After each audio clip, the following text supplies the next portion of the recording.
Polisi ringkus residivis pelaku pencurian di lingkungan kampus. Museum Aditya Warman persiapan pameran 300 koleksi perhiasan. Bedah rumah warga kurang mampu.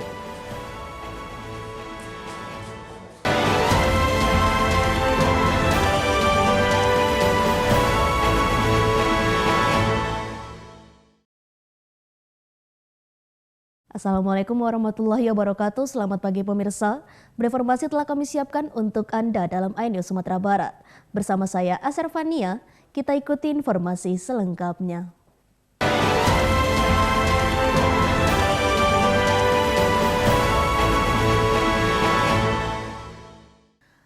Pemirsa kerap beraksi melakukan aksi pencurian di dalam kawasan kampus Universitas Negeri Padang. Seorang residivis kasus pencurian dan jambret diringkus tim Klewang Satreskrim Polresta Padang di daerah Purus, Kecamatan Padang Barat, Kota Padang.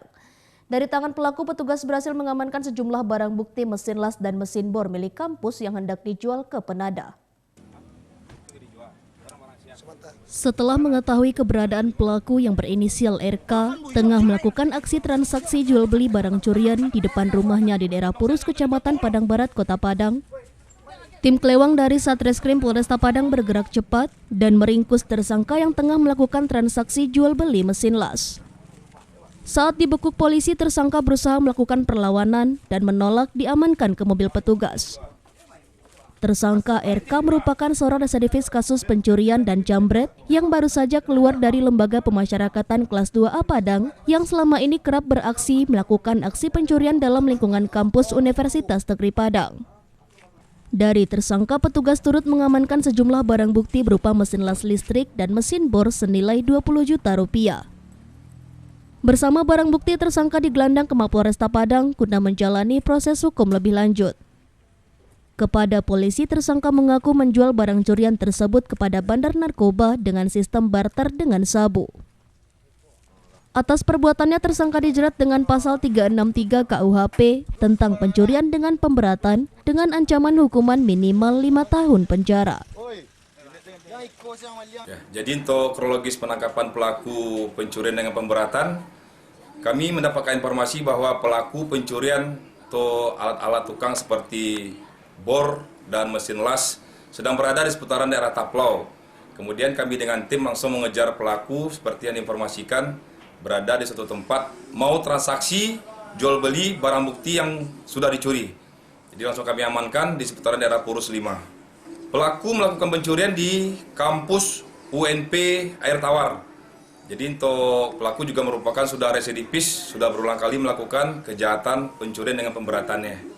Untuk pelaku dijerat pasal 363 KUHP dengan ancaman 5 tahun penjara. Dari Padang, Sumatera Barat, Budi Sunandar, iNews melaporkan. Seorang pedagang garam keliling di Padang, Sumatera Barat menangis histeris di kantor polisi Polsek Lubek setelah motornya yang hilang selama 15 hari akibat digondol pencuri berhasil ditemukan kembali setelah pelaku curanmor tersebut berhasil ditangkap polisi di daerah Jambi. Pria paruh baya yang bernama Bakhtiar Aziz, berusia 66 tahun, yang berprofesi sebagai pedagang garam keliling ini tak kuasa menahan tangisnya karena merasa bahagia setelah melihat kembali sepeda motornya yang hilang dicuri berhasil ditemukan kembali di kantor polisi Polsek Lubek. Bakhtiar tak henti-hentinya memeluk sepeda motornya yang diparkir di halaman Mapolsek Lubek usai disita dari seorang pelaku DPO curanmor yang ditangkap di daerah Jambi oleh petugas kepolisian Polsek Lubek. Pria paruh baya ini mengaku sejak kehilangan sepeda motornya, ia terpaksa harus berjalan kaki untuk menjual dagangannya berupa garam dan kue basah ke warung-warung.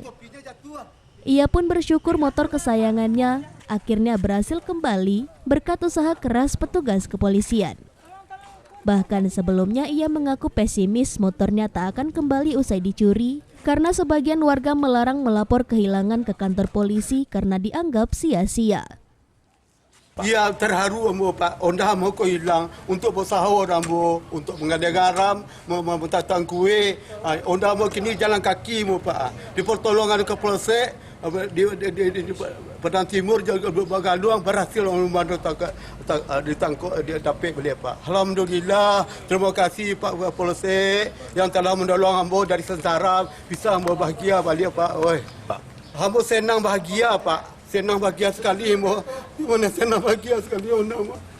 Pada 1 minggu mau jalan, lalu mulai hari jalan kaki Pak. Biasanya Bapak gunakan untuk apa Pak motor ini? Untuk menggali garam Pak, mata kue ke minimarket, ke Pariaman, ke Solo Pak. Sudah berapa lama hilang ini motor? Honda ini hilang sudah 15 hari pula saya berjalan kaki Pak. Tak tahu ujung payahnya Pak. Dia bertolong ke polsek ni lah, Honda tadi busur-busur Pak. Ya Allah Tuhan. Ya, korban memang waktu itu sedang memarkirkan kendaraannya di pinggir jalan dan pelaku langsung melarikan sepeda motor tersebut dan menjualnya di daerah pesisir selatan. Dan berkat hasil penyelidikan kami berhasil mendapatkan motor tersebut kembali ke tangan kepolisian. Kalau untuk Bapak ini kehilangannya di wilayah Polsek Padang Timur. Dari Padang, Sumatera Barat, Budi Sunandar, iNews melaporkan. Kasus gagal ginjal akut di Sumatera Barat hingga saat ini terus bertambah. Dengan total 25 kasus, 14 orang anak meninggal dunia dan 6 orang anak yang dirawat di Rumah Sakit M. Jamil Padang. Sebagai antisipasi, pihak kepolisian melakukan sweeping terhadap seluruh apotik dan rumah obat yang ada di kawasan Kota Padang. Alhasil petugas masih mendapati ratusan obat-obatan yang dilarang beredar masih terpajang di apotik. Jajaran kepolisian Polsek Padang Selatan melakukan sweeping ke sejumlah apotik dan rumah obat yang berada di kawasan Jalan Tamrin, Kecamatan Padang Selatan, Kota Padang. Dalam razia ini, petugas masih menemukan ratusan merek obat yang dilarang beredar oleh BPOM terpajang di dalam toko. Sebanyak 200 jenis obat sirup yang ditemukan selanjutnya disegel dan diamankan ke dalam kardus yang kemudian disimpan oleh pihak apotik agar tidak diperjualbelikan. Kegiatan sweeping dan razia ini digelar sebagai upaya antisipasi peningkatan kasus gagal ginjal akut di wilayah Sumatera Barat, khususnya di Kota Padang. Saat ini kasus gagal ginjal akut di Sumatera Barat terus bertambah dengan 25 kasus, 14 orang anak diantaranya meninggal dunia dan 6 orang anak masih menjalani perawatan di Rumah Sakit M. Jamil Padang. Ini kami berdasarkan edaran dari Dinas Kesehatan, Kementerian Kesehatan dan juga BPOM tentang adanya obat-obat batuk yang dalam bentuk cair yang mengakibatkan atau pemicu penyakit ginjal akut terutama terhadap anak-anak. Jadi kami intens melakukannya dan kami mengajak pemilik apotik untuk sementara waktu mengamankan dulu obat-obat yang notabene masuk dalam daftar yang telah di-share dan dikeluarkan oleh Kementerian Kesehatan juga BPOM. Jadi untuk tidak diperjualbelikan dulu untuk sementara waktu, kami menyarankan untuk disimpan dan diamankan dulu supaya tidak tercampur dengan obat-obat yang lain dan mana tahu nanti terjual oleh mereka dan mengakibatkan korban-korban berikutnya. Hasil temuan dari lapangan seperti apa? Banyak yang kami temukan masyarakat atau pemilik apotik, rumah-rumah obat yang belum tahu, yang belum mengerti. Jadi kami dengan pengecekan ke bawah, kami juga sekalian melaksanakan sosialisasi kepada pemilik apotik, warung-warung obat atau yang lain yang ada di wilayah kami, supaya mereka mengerti dan tahu dan memahami. Dari Padang, Sumatera Barat, Budi Sunandar, iNews melaporkan. 2 orang pemuda di Kabupaten Tanah Datar, Sumatera Barat terpaksa harus berurusan dengan hukum. Keduanya ditangkap karena menjadi pengedar ganja dan sudah lama menjadi target operasi polisi. Dalam penggerebekan ini 10 kg paket ganja kering yang disembunyikan di pondok belakang rumah berhasil diamankan petugas. Tim Opsnal Satres Narkoba Polres Tanah Datar, Sumatera Barat yang dipimpin Kasat Narkoba AKP Desneri meringkus 2 pemuda di daerah Puncak Pato, Kecamatan Sungayang, Kabupaten Tanah Datar, Sumatera Barat. Dua pemuda berinisial AS dan YD, warga Lintaubuo, Kabupaten Tanah Datar, diringkus saat akan mengantarkan pesanan ganja kepada pelanggannya. Namun belum sampai mengantarkan paket ganja, mereka malah keburu disergap petugas. Saat digeledah di TKP, petugas menemukan satu paket ganja kering yang terbungkus kertas. Awalnya tersangka mengaku hanya memiliki satu paket ganja saja, namun petugas tidak begitu saja percaya dan keduanya langsung digiring ke rumah tersangka AS. Hasilnya petugas menemukan beberapa paketan ganja kering seberat 10 kg. Paket besar ganja tersebut disembunyikan di pondok belakang rumah, dan dari pengakuan tersangka, paket ganja itu baru saja mereka jemput dari daerah Payakumbuh dan rencananya akan diedarkan di Kabupaten Tanah Datar dan sekitarnya. Kedua tersangka ini sudah lama menjadi target dan terkenal licin. Namun saat ini akhirnya kedua tersangka ini tak dapat mengelak lagi karena petugas menemukan cukup bukti untuk menjerat tersangka. Kini kedua tersangka bersama barang bukti diamankan di Mapolres Tanah Datar untuk proses hukum lebih lanjut. Kasus ganja ini pun juga diungkap oleh Satnarkoba Polres Tanah Datar pada sekitar pukul 19.30 ini ditangkapnya di daerah Sungayang, dan ini ditemukan yang bersangkutan berdasarkan informasi dari masyarakat yang bersangkutan menggunakan narkotika jenis ganja. Nah, pada saat ditangkap yang bersangkutan kedapatan membawa satu genggam narkotika jenis ganja tersebut, dan setelah dikembangkan terhadap dua tersangka ini, mereka masih menyimpan lagi 10 paket besar di salah satu pondok dekat rumahnya. Dan setelah kita lakukan identifikasi di situ, kita temukan, kita amankan BB-nya, termasuk juga dari tersangkanya, dan kita proses lebih lanjut. Berat BB-nya kurang lebih sekitar 10 kg. Itu asal dari ganja sendiri, Pak? Asal ganjanya didapatkan hasil keterangannya dari daerah Payakumbuh. Dari Kabupaten Tanah Datar, Sumatera Barat, Agung Sulistyo, iNews melaporkan. Museum Aditya Warman persiapan pameran 300 koleksi perhiasan. Beritanya akan kami hadirkan saat lagi, tetaplah di iNews Sumatera Barat.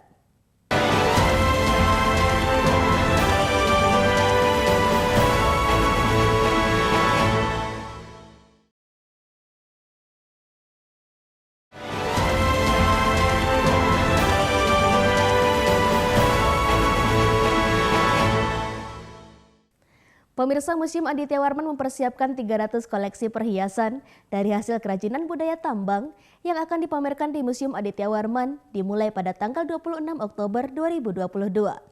Pameran berbagai perhiasan kolaborasi antar dua daerah, Dinas Kebudayaan Provinsi Sumatera Barat dan Daerah Istimewa Yogyakarta ini bertajuk Jalinan Mahakarya Budaya.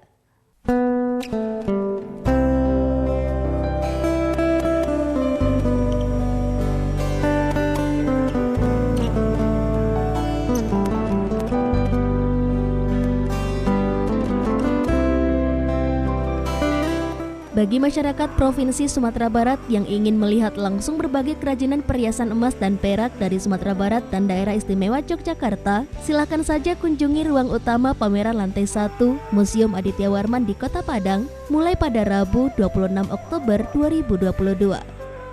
Di museum ini dipamerkan berbagai perhiasan kedua daerah melalui pameran bersama Dinas Kebudayaan Provinsi Sumatera Barat dengan Dinas Kebudayaan di Yogyakarta bertajuk Jalinan Mahakarya Budaya.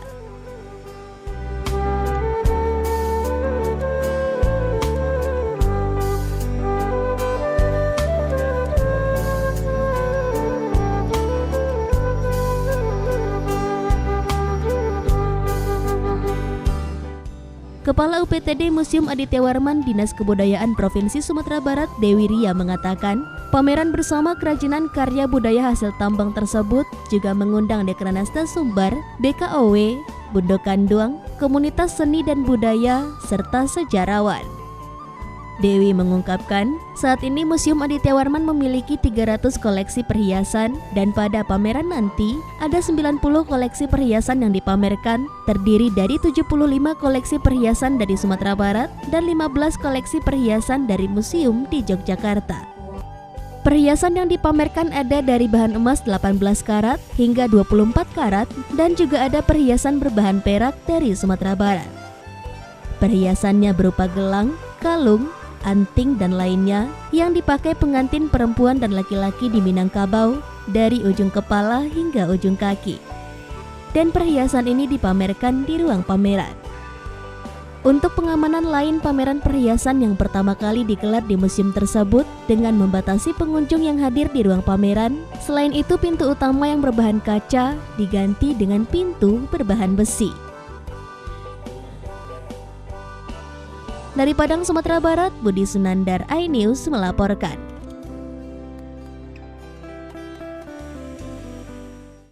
Istri Kepala Daerah atau Iskada se-Sumatera Barat menggelar pertemuan di Kota Padang. Pertemuan tersebut merupakan ajang silaturahmi sehingga membangkitkan semangat organisasi wanita yang ada di lingkungan pemerintah kabupaten atau kota se-Sumatera Barat. Para istri kepala daerah se-Sumatera Barat berkumpul di Kota Padang, bertempat di Gedung Bagindo Youth Center. Kegiatan pertemuan Iskada tersebut dijadikan pertukaran informasi terhadap kegiatan-kegiatan organisasi Dharma Wanita, GO, dan PKK. Menurut Ketua TPPKK Provinsi Sumatera Barat Harneli Mahyaldi, pertemuan istri kepala daerah di Sumatera Barat merupakan ajang silaturahmi serta menjadi pusat menambah wawasan pengetahuan dan tukar pikiran secara bersama-sama sehingga dapat melihat kemajuan dari daerah masing-masing yang dapat menjadi pembelajaran bersama. Kemudian dalam pertemuan tersebut juga mengangkat isu-isu strategis dari kabupaten dan kota seperti program peningkatan UMKM, Dekranasda, program 10 pokok PKK, hingga permasalahan sosial dan kesehatan di masyarakat. Selain itu, dalam pertemuan ini juga menyoroti permasalahan penyakit gagal ginjal yang terjadi pada anak-anak saat ini. Sementara itu, menurut Wali Kota Padang Henry Septa, untuk mengatasi penyakit gagal ginjal tersebut, pemerintah Kota Padang telah menindaklanjuti dengan mengunjungi seluruh toko-toko obat yang ada di Kota Padang untuk memastikan obat yang sangat dilarang tersebut masih dijual atau sudah ditarik dari peredaran, dan Wali Kota juga mengarahkan kepada para orang tua agar menggunakan obat tablet. Karena memang dua anak yang meninggal itu mungkin kejadiannya sudah cukup lama, jadi bukan langsung ya. Prosesnya saya tanya sama dokter, itu nggak langsung Pak, ada proses gitu. Mungkin dia ada salah dengan organnya, itu sudah mengkonsumsi cukup lama. Nah artinya kami mengunjungi seluruh toko-toko normal obat ya untuk memastikan apakah obat yang sangat dilarang itu masih dijual atau bagaimana. Dan setelah didampingi oleh Dinas Kesehatan dan juga BPOM, ternyata saya dapat informasi obat itu ternyata informasinya upgrade terus tiap saat. Jadi kalau kemarin bilang ada yang 10 dilarang dijual, ternyata itu nggak apa-apa gitu. Jadi kan kita nggak bisa membuat keputusan sendiri kan. Nah hanya saja saya sudah sampaikan kepada masyarakat warga Kota Padang, karena kemarin saya juga kunjungan seluruh kelurahan. Saya sampaikan setiap ada pertemuan untuk sementara waktu ya, agar tidak was-was, lebih baik kita hentikan dulu penggunaan obat liquid sirup itu. Dari Padang, Sumatera Barat, tim liputan iNews melaporkan. Bedah rumah warga kurang mampu, tetaplah di iNews Sumatera Barat.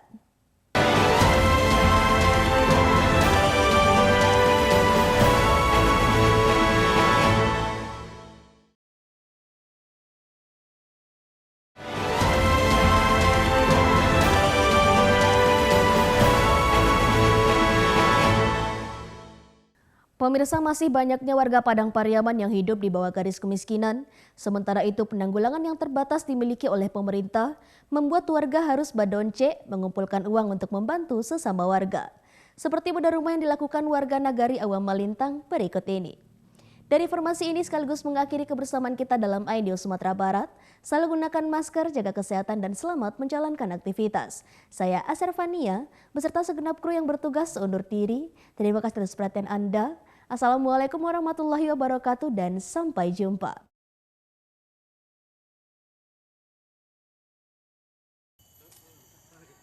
Puluhan rumah warga Nagari Awamalintang, Kecamatan Ampekoto Awamalintang, Kabupaten Padang Pariaman, tinggal di rumah yang kurang layak huni.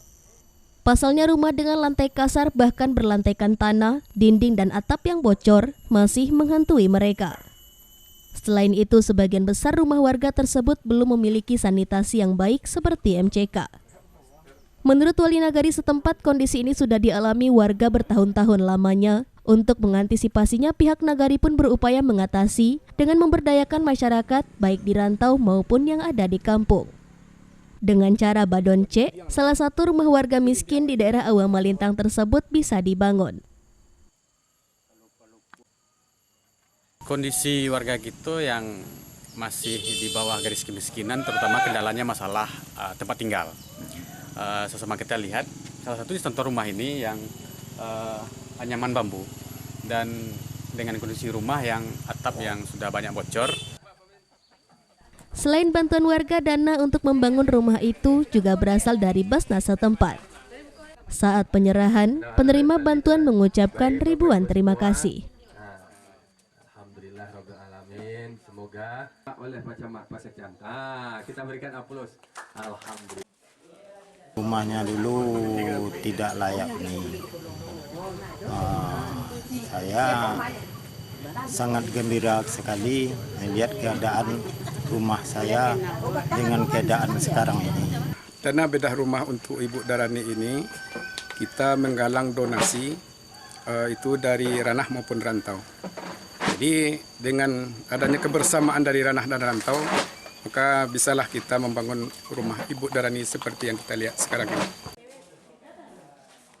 Dari Padang Pariaman, Sumatera Barat, Eka Gus Priyadi, iNews melaporkan.